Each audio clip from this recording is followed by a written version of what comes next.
Welcome to Iron Sharpens Iron. My name is Jeremy Nettles. I'm the evangelist for the River Ridge Church of Christ that meets in Newburgh, Indiana at 5600 Van Road.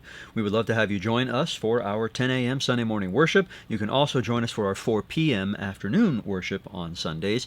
And we have Bible classes which begin at 9 a.m. Sundays and another installment of them on Wednesday evenings at 6:30. I'd love to have you join us for any and all of those. We have classes for all ages and we'd be glad to accommodate. If you'd like to get in touch with us, then please feel free to send a text or give a call to 812-550-6234 or send us an email. info@riverridgechurch.org is our address. That's a great way to sign up to receive our weekly bulletin in the mail if you would like to get the articles that I write each week for that bulletin. You can also find those articles on the website if you would prefer. That website, of course, is just riverridgechurch.org. And I encourage you to check out our YouTube channel, youtube.com/riverridgechurchofchrist, which includes not only all of our worship services and the adult Bible classes on the live stream portion, but also a backlog of all of these TV programs, which is getting to be a rather substantial number by now. After they have played on Fox, they become available on the YouTube channel as well. So it's a great way to go back and catch ones that you missed or that you want to revisit, or if you just want to look at one of the playlists. We have quite a number of playlists that cover one topic in many different installments. I'd like to begin our study today in 1 Corinthians chapter 10. We'll read the first 6 verses. "For I do not want you to be unaware, brothers, that our fathers were all under the cloud, and all passed through the sea, and all were baptized into Moses in the cloud and in the sea, and all ate the same spiritual food, and all drank the same spiritual drink. For they drank from the spiritual rock that followed them, and the rock was Christ. Nevertheless, with most of them God was not pleased, for they were overthrown in the wilderness. Now these things took place as examples for us, that we might not desire evil as they did." In this passage, Paul is weaving together elements of Israel's history and, well, the history of each Christian. The story of each Christian is maybe a better way to put that. He's using the terminology of the Jewish covenant, but then he's wrapping that up with the terminology of Christ's covenant. So for the nation of Israel, he talks about the cloud, that is the cloud of presence that led them out of Egypt, and the sea, that is the Red Sea, through which they passed, having been rescued from Egypt. Moses, of course, the rock from which they were given water a number of times as they wandered in the wilderness. But then he uses the terminology of God's people today, terms like baptism and spiritual food and drink, and of course Christ. None of those words were at least directly used of the Israelite covenant. Now this is not an accident by any stretch of the imagination, and Paul is not the only one to have noticed this correlation between Israel and, well, the Christian covenant. In fact, it was part of a plan with a purpose. Paul wrote in verse 6, "These things took place as examples for us, that we might not desire evil as they did." Even when these things were taking place, even when God had specific purposes in mind for the nation of Israel, he also had in mind that this was going to form an example for God's people later on, after he sent his Son through the vessel of Israel to be the Redeemer of the whole world. At River Ridge, the adult class is studying on Sunday mornings the book of Deuteronomy right now. We're getting close to the end of it, and as we have gone through it, we have stayed on one particular theme throughout. Deuteronomy is not given very much attention by most Christians, and that's a real shame. It absolutely should be. In fact, I've even seen instances where a church was studying through the Bible and they skipped Deuteronomy because, well, I mean, it's kind of redundant. It's just repeating the law that was already given to the Israelites in the previous few books. Well, that's not fair. In fact, Deuteronomy is one of the most helpful books of the Bible, not just of the Old Testament, of the Bible, for understanding the character and the will of God as it pertains to Christians today. We've been really focusing on that in our study, and we have found it to be extremely illuminating and helpful for us today. To understand this better, it helps to back up, leaving Deuteronomy, go back to Exodus and establish some of the reasons that Deuteronomy is so helpful. But I hope that by the end of this show you will be eager to study the book of Deuteronomy and hungry for its helpful insights and its instruction in what righteousness really is. Before the cloud and the sea that Paul wrote of in 1 Corinthians 10, we go all the way back to Exodus chapter 1, and we read about Israel's situation in Egypt. Verse 8. Now there arose a new king over Egypt who did not know Joseph. And he said to his people, Behold, the people of Israel are too many and too mighty for us. Come, let us deal shrewdly with them, lest they multiply, and if war breaks out, they join our enemies, and fight against us, and escape from the land. Therefore they set taskmasters over them, to afflict them with heavy burdens. They built for Pharaoh store cities, Pithom and Ramses. So effectively, we've got Joseph, who was, riding high. He was one of the top dogs in the nation of Egypt, and so by extension his family were honored. They were the cream of the crop, the elite, you might say. But a couple generations on, not so much. Their old relationship is no longer appreciated, and a new pharaoh, which I think means a new dynasty, not just the son of the previous pharaoh, comes to power and has no regard for Joseph, and they enslave the Israelites. The master is ruthless, and he is not only devising to use them and to hang on to them, but to kill them in order to maintain his power and dominion over them. Verse 15. Then the king of Egypt said to the Hebrew midwives, one of whom was named Shiphrah and the other Puah, When you serve as midwife to the Hebrew women and see them on the birth stool, if it is a son, you shall kill him, but if it is a daughter, she shall live. It's hard to get more evil than that, isn't it? The Israelites found themselves in a situation where they were effectively powerless to devise their own escape. Yeah, there probably were things that they could have done on their own, but on the individual basis, it just wasn't going to happen. They weren't going to be able to work out a large-scale escape of the Israelite nation from the Egyptians who enslaved them. Meanwhile, even when somebody tried to help Moses, they were hostile toward him. In chapter 2, verse 11, we read, One day when Moses had grown up, he went out to his people and looked on their burdens, and he saw an Egyptian beating a Hebrew, one of his people. He looked this way and that, and seeing no one, he struck down the Egyptian and hid him in the sand. When he went out the next day, behold, 2 Hebrews were struggling together, and he said to the man in the wrong, Why do you strike your companion? He answered, Who made you a prince and a judge over us? Do you mean to kill me as you killed the Egyptian? The man's just trying to help, and yet even his fellow Israelites scorn him for it. Moses runs away into the wilderness, and then chapter 2, verse 23, the people of Israel groaned because of their slavery and cried out for help. Their cry for rescue from slavery came up to God. They're still reaching out in his direction, seeking his help. And how did God handle it? Well, he sent a hand-picked man to rescue them. All of these things apply to Christians too.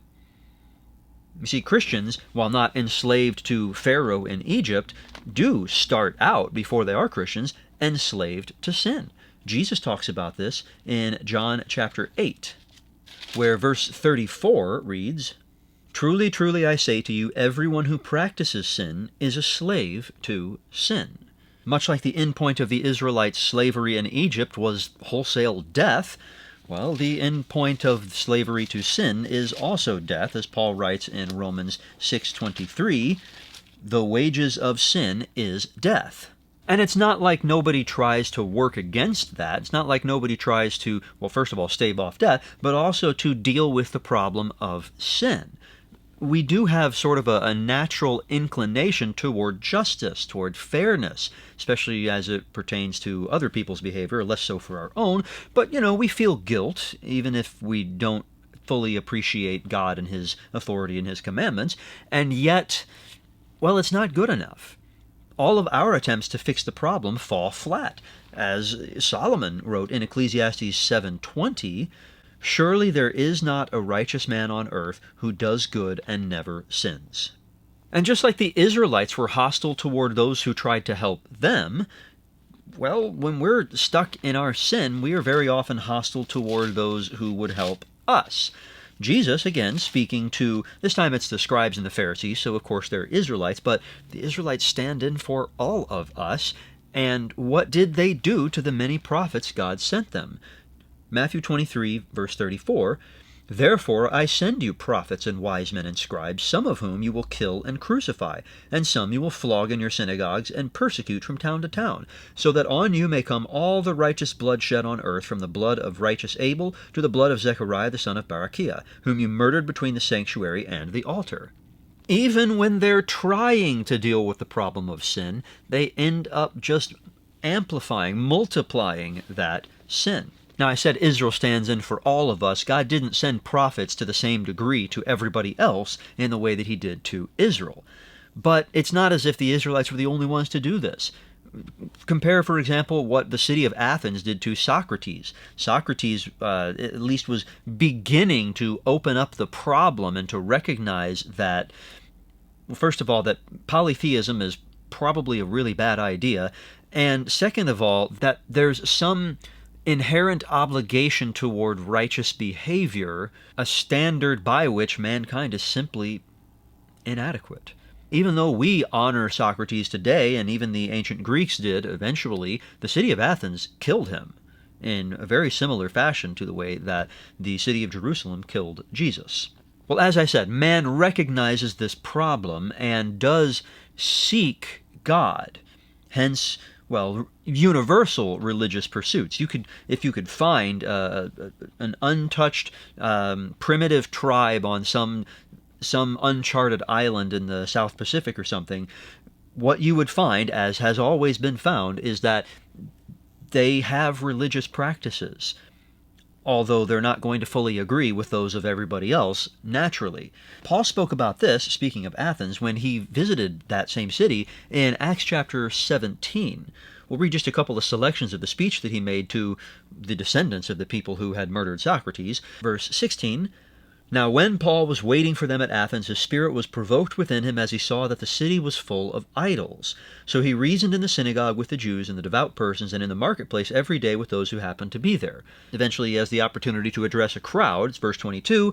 "So Paul, standing in the midst of the Areopagus, said, 'Men of Athens, I perceive that in every way you are very religious. For as I passed along and observed the objects of your worship, I found also an altar with this inscription, To the unknown God. What therefore you worship is unknown, this I proclaim to you.'" So he preaches the God of Abraham. Jump down to verse 26. "And he made from one man every nation of mankind to live on all the face of the earth, having determined allotted periods and the boundaries of their dwelling place, that they should seek God, and perhaps feel their way toward him and find him."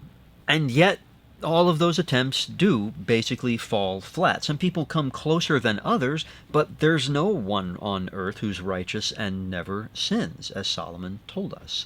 So what did God do? He provided a hand-picked man as a savior. Let's look at another set of these similarities, and this gets into the ones that we already saw in 1 Corinthians 10, the cloud and the sea, that sort of thing. But it didn't stop there. Back to Exodus chapter 19, after they have been freed from Egypt, after they have passed through the Red Sea, after they have already been given food and water in the wilderness, in chapter 19, we read verses 3 through 8, "Moses went up to God. The Lord called to him out of the mountains, saying, 'Thus you shall say to the house of Jacob and tell the people of Israel, You yourselves have seen what I did to the Egyptians, and how I bore you on eagle's wings and brought you to myself. Now therefore, if you will indeed obey my voice and keep my covenant, you shall be my treasured possession among all peoples, for all the earth is mine. And you shall be to me a kingdom of priests and a holy nation.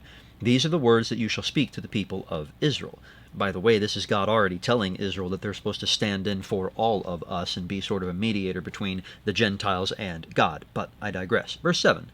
"So Moses came and called the elders of the people and set before them all these words that the Lord had commanded him. All the people answered together and said, 'All that the Lord has spoken we will do.' And Moses reported the words of the people to the Lord." This is the inauguration of a covenant between God and Israel. Now they are joined together. Well, what follows that? They are given commandments to follow. Chapter 20, let's begin in verse 1. And God spoke all these words, saying, I am the Lord your God, who brought you out of the land of Egypt, out of the house of slavery. You shall have no other gods before me. That's commandment number 1, and there are 9 more that fill the rest of, well, most of the rest of chapter 20. The people are given these commandments, and their keeping of those commandments is not perfect. If we jump forward to chapter 32, verse 1, while Moses is on the mountain getting the pattern for the tabernacle, when the people saw that Moses delayed to come down from the mountain, the people gathered themselves together to Aaron and said to him, Up, make us gods who shall go before us. As for this Moses, the man who brought us up out of the land of Egypt, we do not know what has become of him. Didn't we just read a commandment that prohibited that sort of thing? Seems like we did. This is so ridiculous. It's basically like a new bride having an affair during the honeymoon. Nevertheless, they're still forgiven, and they are still graced with God's presence. After they build this tabernacle according to God's instructions, chapter 40, starting at the end of verse 33, so Moses finished the work, then the cloud covered the tent of meeting, and the glory of the Lord filled the tabernacle. Once again, all of these elements apply to Christians. We've already talked about stuff from 1 Corinthians 10, but we'll add in the covenant talk. Well, how does Jesus speak of what he is inaugurating? In Luke chapter 22, verse 20, this is at what's called the Last Supper, as Jesus is also instituting his memorial, which is called the Lord's Supper, or sometimes the Eucharist. Verse 20, likewise the cup after they had eaten, saying, This cup that is poured out for you is the new covenant in my blood. A new covenant. Not like the old covenant with Israel, but a new covenant. And just as the inauguration of a covenant was followed by commandments for Israel, Jesus delivered commandments. In fact, at the same setting, that Last Supper, John records a lot more about Jesus' discussion with his apostles, and he writes in chapter 14, verse 15, that Jesus said, If you love me, you will keep my commandments. In chapter 15, verse 10, he's on the same theme. If you keep my commandments, you will abide in my love, just as I have kept my Father's commandments and abide in his love. So in order to maintain this covenant, in order to maintain this connection between the Christian and his God, well, it involves the keeping of his commandments. That is what it is to abide in Christ's love, to keep his commandments. But much like Israel, we still transgress. And, much like with Israel, forgiveness remains available when we repent and return to him. John also writes about this in 1 John chapter 2. My little children, I am writing these things to you so that you may not sin, but if anyone does sin, we have an advocate with the Father, Jesus Christ the righteous. He is the propitiation for our sins, and not for ours only, but also for the sins of the whole world. And by this we know that we have come to know him, if we keep his commandments. Whoever says, I know him, but does not keep his commandments is a liar, and the truth is not in him. But whoever keeps his word, in him truly the love of God is perfected. By this we may know that we are in him. Whoever says he abides in him ought to walk in the same way in which he walked. Which sort of covers all of the above, doesn't it? What about God's presence? I mean, we don't have an earthly temple with God's cloud of presence over the Ark of the Covenant or something like that, right? But we do have his presence, even if it's not in that same visible sense. Peter writes about this. 1 Peter chapter 2, verse 4. As you come to him, a living stone, rejected by men, but in the sight of God, chosen and precious, you yourselves, like living stones, are being built up as a spiritual house, to be a holy priesthood, to offer spiritual sacrifices acceptable to God through Jesus Christ. You yourselves are the stones which make up the house of God, the temple where he is worshipped, where sacrifices are offered to him. The similarities don't end there. Paul observed others actually in 1 Corinthians 10, and we'll consider a few more as well. The Israelites were instructed not just with, the Ten Commandments and more law about how to treat each other, they were also instructed in how to worship. We're not going to go and read all of that, but just read the books of Leviticus and Numbers, and you'll find many, many, many chunks and snippets in those books that deal with the manner of proper worship for the Israelites in that covenant.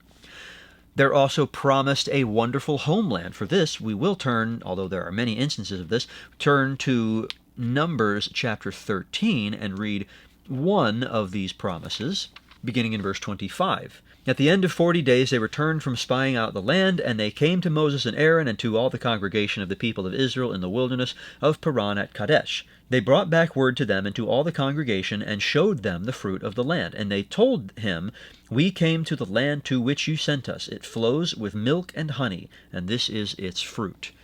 This is the land that has been promised to them. God has told them, now's the time. Go into that land.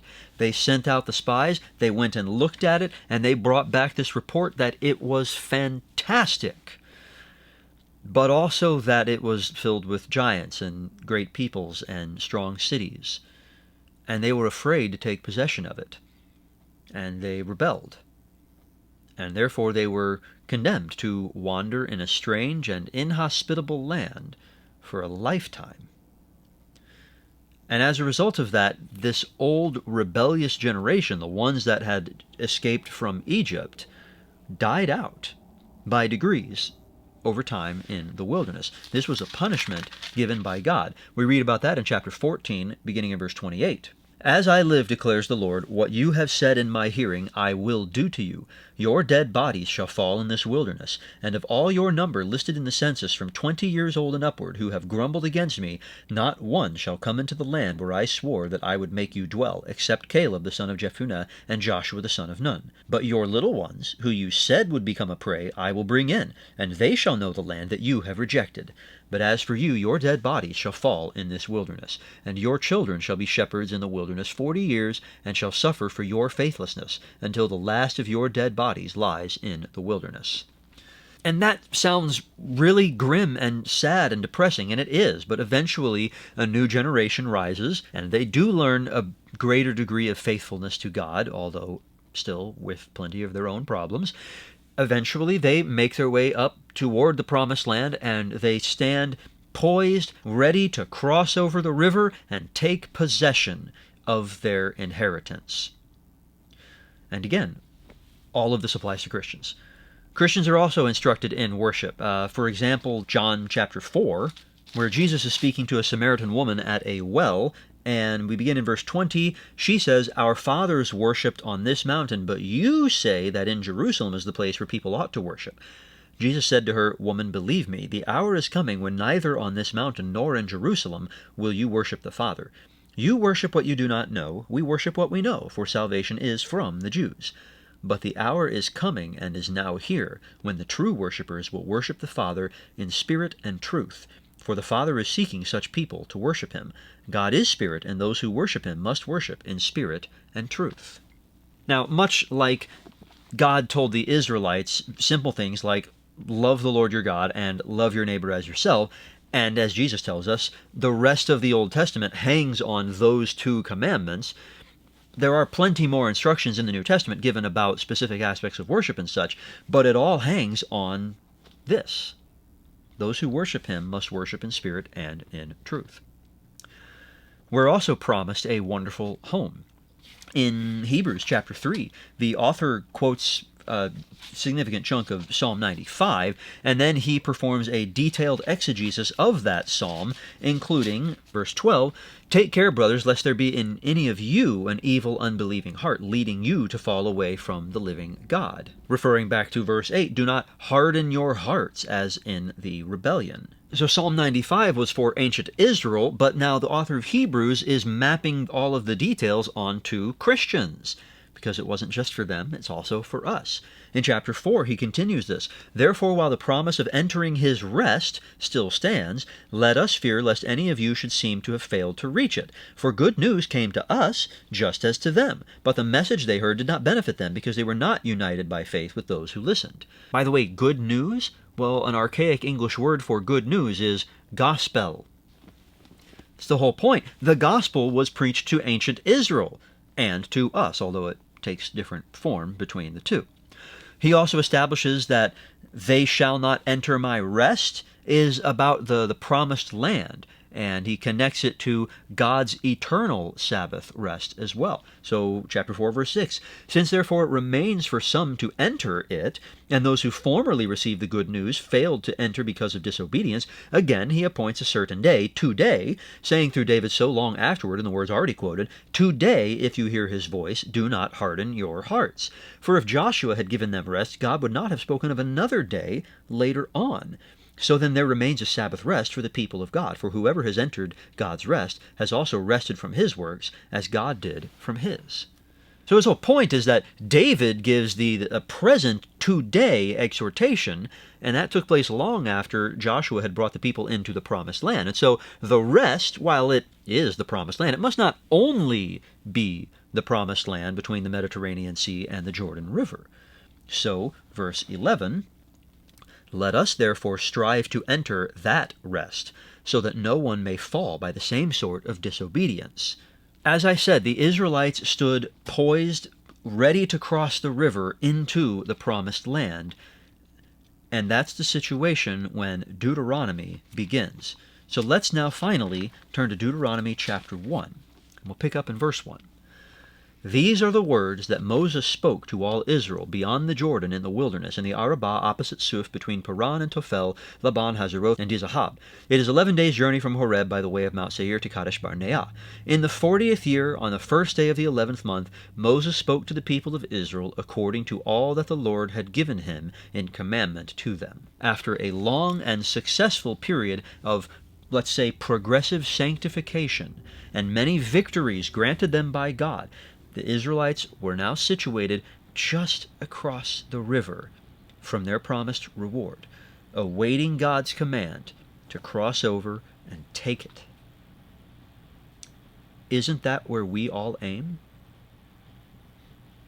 Crossing the river can represent entering God's kingdom, baptism, much like the Red Sea did already at the top of the show.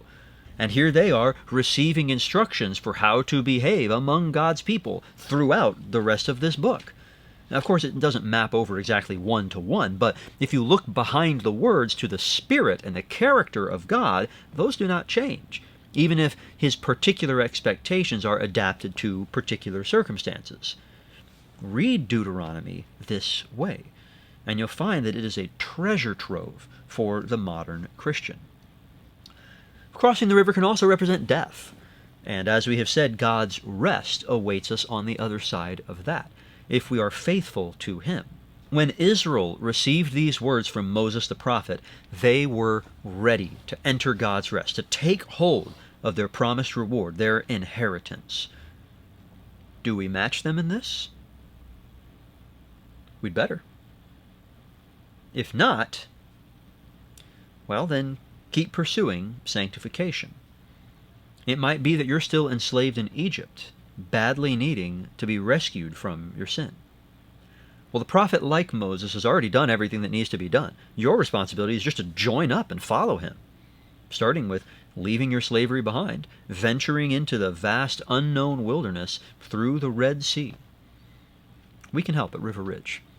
Please get in touch with us. You can reach us by phone at 812-550-6234 or send an email to info@riverridgechurch.org.